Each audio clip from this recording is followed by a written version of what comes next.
Hi வணக்கம் verse பிறந்தநாள் காலம் அனைவருக்கும் என்னுடைய பிறந்தநாள் வாழ்த்துக்கள். கோழி கிரேவி செய்ய போகிறோம் பாருங்க. வானலியில் நல்லெண்ணெய் ஊற்றிக்கணும்.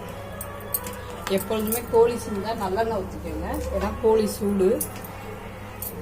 இதுக்கு தேவையானது பட்டை, கிராம்பு, ஏலக்காய்,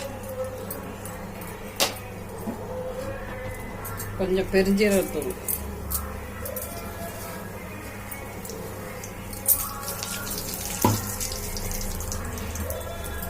நாலு பெரிய வெங்காயம், 3 பச்சை மிளகாய், கருவேப்பிலை, புதினா நைஸாக வெட்டி எடுத்து வச்சுக்கணும், தக்காளி 2, கொத்தமல்லி தழை.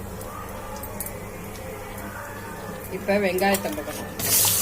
வெங்காயத்தையும் பச்சை மிளகாய் போட்டு நல்லா வதக்கிக்கணும். தேவையான அளவு இஞ்சி பூண்டு, 3 காஞ்ச மிளகாய். இதை ஃபஸ்ட்டே போடணும், மறந்துட்டேன், அதனால போட்டுக்கலாம். எண்ணெய் ஊற்றுறோன்னா ஃபஸ்ட்டு போடணும், மறந்துட்டேன், அதனால.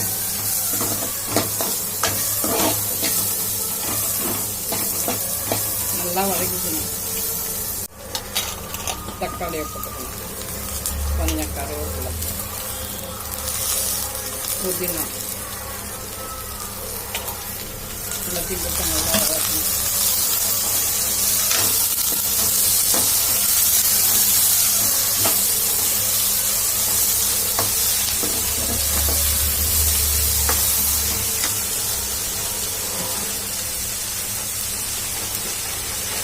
அதோட கொஞ்சம் உப்பு போட்டுக்கணும்.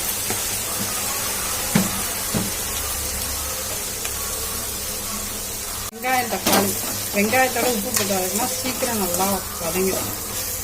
தக்காளியும் நல்லா வதங்கும்.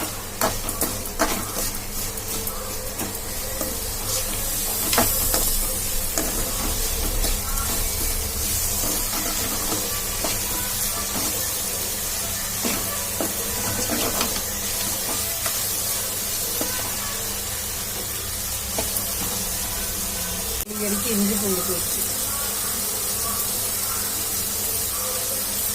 போட்டு நல்லா வதக்கணும். உள்ளதை போட்டு வதக்கணும்.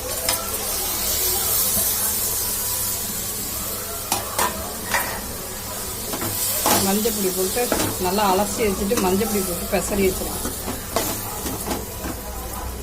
கரம் மசாலா கொஞ்சம், சில்லி பவுடர் கொஞ்சம், குழம்புத்தூள் 2 ஸ்பூன், எல்லாத்தையும் போட்டு வதக்கிட்டு ஏற்கனவே உப்பு போட்டிருக்கோம், தேவையான அளவு உப்பு போட்டு வேண்டியதான். தேவையான அளவு தண்ணி இருக்கணும், ஊற்றி நல்லா வேக விட்டுருக்கோம். உப்பு வேணால் கொஞ்சம் போட்டுக்கலாம்.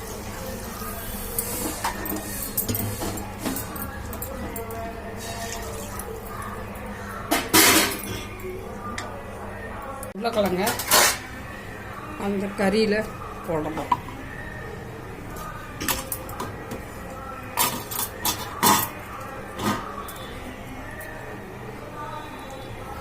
கோழிக்கறி கிரேவி இதன் தொடர்ச்சியே என் சேனலில் பாருங்கள். பிடிச்சிருந்தால் லைக் பண்ணுங்கள், ஷேர் பண்ணுங்கள், சப்ஸ்கிரைப் பண்ணுங்கள். கோழி கிரேவி ரெடி ஆகிட்டு வேணும். கறியெல்லாம் நல்லா வெந்துட்டு செம சூப்பராக இருக்கும். வெட்டி வச்ச கொத்தமல்லி தலையை மலைச்சாரல் மாதிரி தூவி விட்டாச்சு.